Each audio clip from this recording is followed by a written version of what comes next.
The spring real estate market is officially here. Hey, Lily with Living Room Realty here in Portland, Oregon, here to give you your monthly market update for the month of April 2022. All right, so got some exciting stuff to talk about here this month. First off, we always touch base on inventory of homes, and I'm sorry to say for you home buyers out there, we actually saw it go down slightly, which, we keep talking about, is the market going to become more balanced? That is kind of one of the largest indicators and why we talk about it, and makes it seem like we're not getting there anytime soon. Inventory last month was 0.8 months, and we just went down to 0.7. So kind of a bummer to see there, but we have a lot of stuff and a lot of nuances to talk about when it comes to the market. So that isn't your only indicator, and I wouldn't get too freaked out by that just in itself. Because first off, what I will say is we did still see an increase of new listings overall. There was a 37% increase in new listings. We went up to 3,521 new houses last month. So really what that shows us, and what we kind of touched on before, is while yes, the demand for homes is just getting higher and higher, it seems, there were times we talked about inventory of homes where it was like, well, maybe the big, all the buyers coming in, people are going to get their houses and slowly over time things will change. People want to buy houses in the Portland area. So the demand is still there.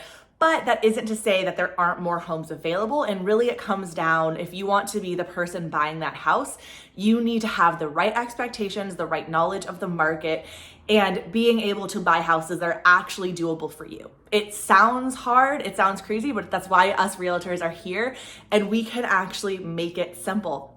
I've talked to people where they say like, oh yeah, when I bought a house in this market, I had to write 9 or 10 offers. And I'll say to them, for me personally, I try not to have my clients write that many offers. Before we even step in a house, we have a conversation as to if it's even possible for them to be able to purchase that home based on the realities of that specific house. A lot of the time, we call them shiny object houses. If you are on a tighter budget or don't have a lot of cash to put towards a deal, buying those houses that have the really cool backsplash or really cool staging, which doesn't matter because it's not going to be there when you buy the house, that can attract a lot of other people and therefore might price you out of that property. And we can go and find something similar or something that's going to actually better fit in realistic expectations what you can buy, and therefore makes the process a lot easier. It's really about having those harder conversations at the beginning. That way we have easier decisions and easier processes throughout the transaction. With that, I'll also mention we are in this space now where we are seeing rising interest rates, which on the face of it isn't the greatest sounding for buyers. And I'll talk a little bit about here too, how rising interest rates will actually affect sellers as well. But for buyers specifically, rising interest rates in its essence is sucky. Your buying power goes down. So you really want to make sure if you're on a tighter budget and you're, relying on additional financing, that you pay attention to interest rates, and your loan officer should be able to help you with that.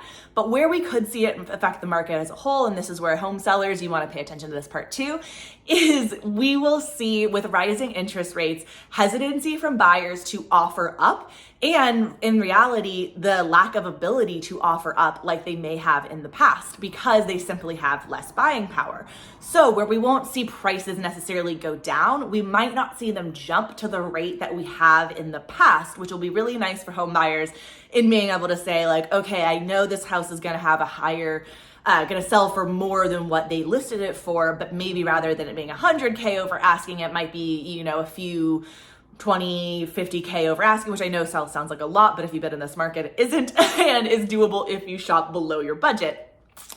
And this is where I also say home sellers, you want to be aware of rising interest rates as well. If buyers' buying power goes down because of rising interest rates, they are not going to be able to offer as much money for your property and might be hesitant to do so, as I mentioned.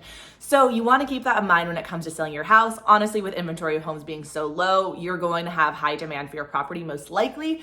But it's a good thing to keep in mind that, we want to make sure buyers have as much buying power when it comes to buying your home. And for a lot of you home sellers, you're also going to be home buyers once you successfully sell your property. So rising interest rates are also a good thing to keep in mind because of that. Now, on to the rest of the numbers here. We did see pending sales also go up by 24% with 3,045 houses, I believe it was, going under contract. And then we also sold homes increase by 38% with 2,000 683 homes going to new homeowners, which is super exciting. And then days on market actually saw a pretty significant decrease down to 25 homes. I want to say before it was like 28 or closer to 30 last month. I didn't make sure to check that before doing this, but it was higher. So that shows us that houses are really getting snatched up. Now, I have noticed that in this market that we are seeing properties get moved faster than we have before, where a house will go on the market on Thursday and you can't promise that it will last through the weekend on till Monday, which is creating a lot of demand, obviously, from buyers and having people wanting to jump in on properties. What I will say for home buyers out there as well is a lot of the time when you see a property just get that crazy demand and get plucked off on like Friday night, well, if you're super in love, we could get you in there and see it too. But based on where your circumstances are financially, that might also just not be the house for you. So it really depends. While we see some houses get plucked up really fast, we're seeing other ones still last year at the weekend. And often those are going to be the best options for you based on your scenario. So while I say homes are going to get plucked up really fast, I don't mean to create a frenzy and, similar to interest rates where it's like, it can really scare you. That's not what we're here to do. We're here to educate you.